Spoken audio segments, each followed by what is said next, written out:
He called me from her office. The echo of power wasn't his. It was borrowed. The smugness in his voice was painted over fear. He didn't think I'd hear that part. But I've made a life reading men like him. Polished. Entitled.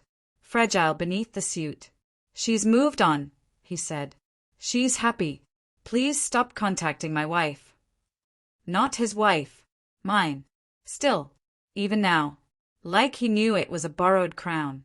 I didn't respond. My fingers didn't twitch. My breath didn't stutter. But my thoughts? They froze. Not at the words, but the possessiveness. Like he needed to remind me. She didn't call me. Hasn't for months. But she still whispered when I did. In the dark. When he wasn't home. He didn't know that. I stared out the glass of my penthouse, city flickering below like dying embers, while he belittled me from behind her desk. I ended the call without a word. Just silence. The kind that hums before something breaks. 3 years ago, I signed the divorce papers. She kissed my cheek with dry lips and thanked me. I watched her strut away in heels worth more than my first car, into a life built without the boy she married before high school even ended. I let her go.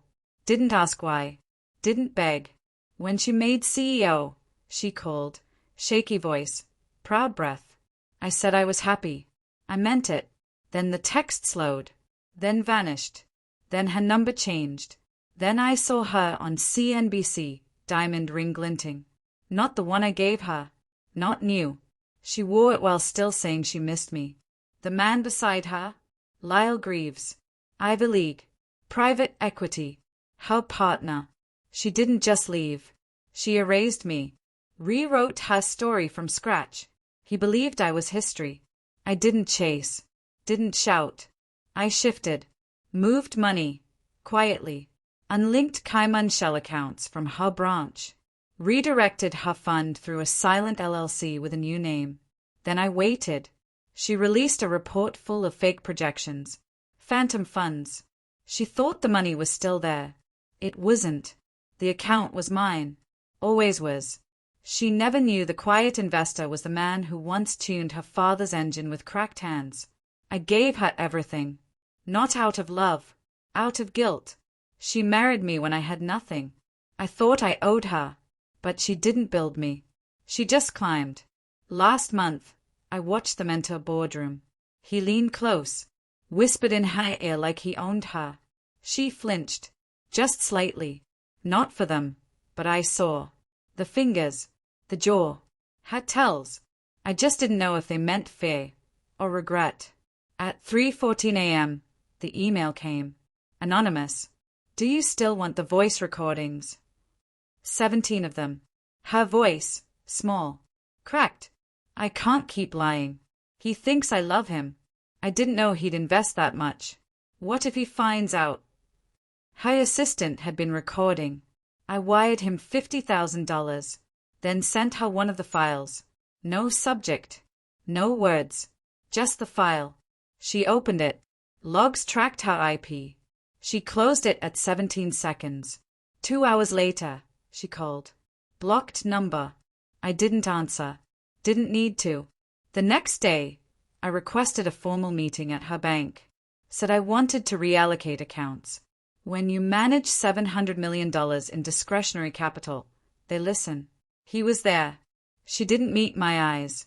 He smiled, thin and fake. Thought he had checkmate.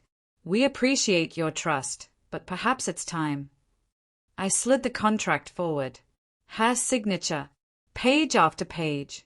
Then the clause, the one she never noticed.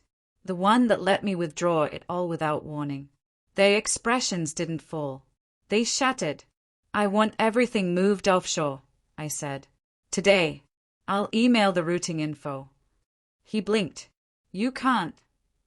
I turned to her. He asked me to let go, I said. Then softer, so I did. I left. Didn't glance back. She wouldn't follow. Not now. By noon, the funds were gone. By evening, her bank's liquidity dipped below federal threshold.